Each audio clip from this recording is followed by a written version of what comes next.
ગાંધીધામમાં રામનવમીની ભવ્ય ઉજવણી કરાઈ। ગાંધીધામમાં રામનવમીની ભવ્ય ઉજવણી કરવામાં આવી। જય શ્રી રામના નારા સાથે ભારતનગરથી ભવ્ય શોભાયાત્રા નીકળી હતી। આ યાત્રામાં 65થી વધુ સમાજની ઝાંખી જોવા મળી હતી અને દિલ્હીના કલાકારોએ આકર્ષણ જમાવ્યું હતું। શહેરના વિવિધ માર્ગ પર યાત્રાનું ઠેર ઠેર સ્વાગત પણ કરવામાં આવ્યું હતું। ગાંધીધામના ભારતનગરથી જય શ્રી રામના નારા સાથે રામનવમી નિમિત્તેની શોભાયાત્રાને પ્રસ્થાન કરાવવામાં આવી હતી। શહેરના વિવિધ વિસ્તારમાં પરિક્રમા કરતી યાત્રાનું સ્વાગત કરાયું હતું। રામનવમી નિમિત્તે સનાતન શ્રી રામ સંગઠન, અખિલ ભારતીય નવયુગ સંસ્થા, સનાતન હિન્દુ સમાજ દ્વારા શોભાયાત્રા યોજવામાં આવી હતી।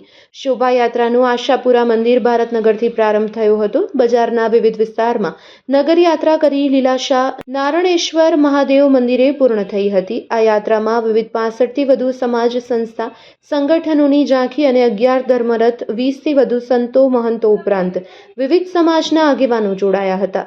35 કલાકારોની ટીમના વિવિધ કૌશલ્ય સાથે દેવ, અઘોરી, બાહુબલી હનુમાન, બાહુબલી શિવા, બાહુબલી નંદી સવારી સાથે 51 નાસિક ઢોલ આકર્ષણનું કેન્દ્ર બન્યા હતા।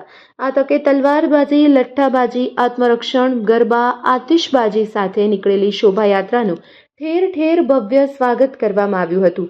કાયદો અને વ્યવસ્થા જળવાઈ રહે તે માટે ગાંધીધામ એ ડિવિઝન પીઆઈ એમડી ચૌધરી અને તેમની ટીમે જહેમત ઉઠાવી હતી। Report by Bharti Makhijani, Gandhidham.